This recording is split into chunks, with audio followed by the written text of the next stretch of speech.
समय की बात है। एक नगर में एक साहूकार और उसकी पत्नी रहते थे। वे बहुत धनवान थे, लेकिन धर्म पुण्य में उनका विश्वास नहीं था। इसी कारण उनके कोई संतान नहीं थी।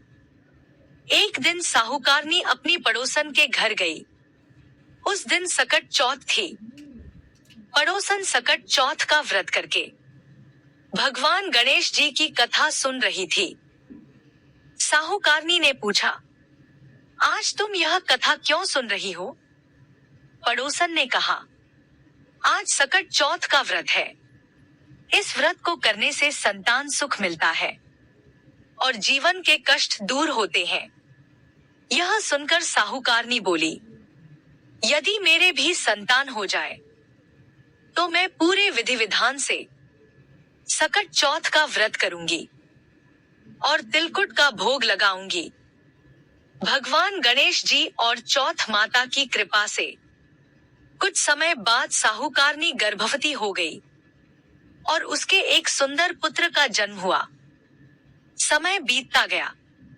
जब उसके पुत्र का विवाह तय हुआ, तब साहूकारनी ने मन में सोचा, अब तो मेरा काम हो गया, अब व्रत करने की क्या आवश्यकता। उसने सकट चौथ का व्रत नहीं किया और तिलकुट भी नहीं बनाया।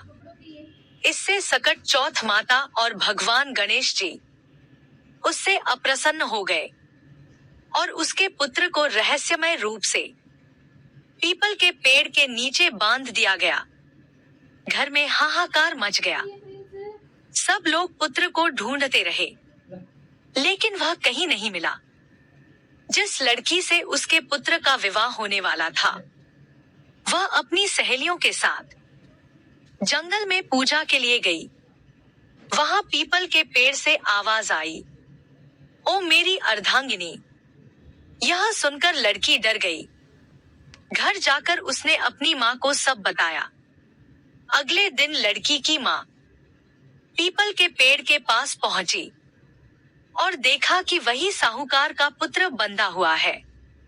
उसने साहूकारनी से पूछा, तुमने सकट चौथ का व्रत किया था क्या? साहूकारनी ने सच सच सब बता दिया कि उसने व्रत का संकल्प तो लिया था, लेकिन निभाया नहीं। तब लड़की की माँ ने कहा, अब सच्चे मन से सकट चौथ का व्रत करो, तिलकुट बनाओ और भगवान गणेश जी और चौथ से क्षमा मांगो। साहूकारनी ने पूरे मन से सकट चौथ का व्रत किया।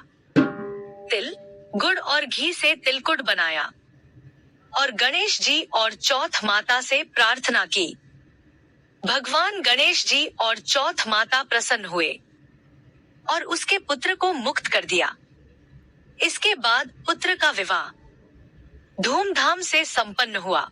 तब से यह मान्यता है कि जो भी स्त्री सच्चे मन से सकट चौथ, तिल चौथ का व्रत करती है, उसके जीवन के कष्ट दूर होते हैं और संतान सुख प्राप्त होता है। जो इस कथा को सुनता या सुनाता है, उस पर भगवान गणेश जी और चौथ माता की कृपा बनी रहती है। जय सकट चौथ विनायक महाराज।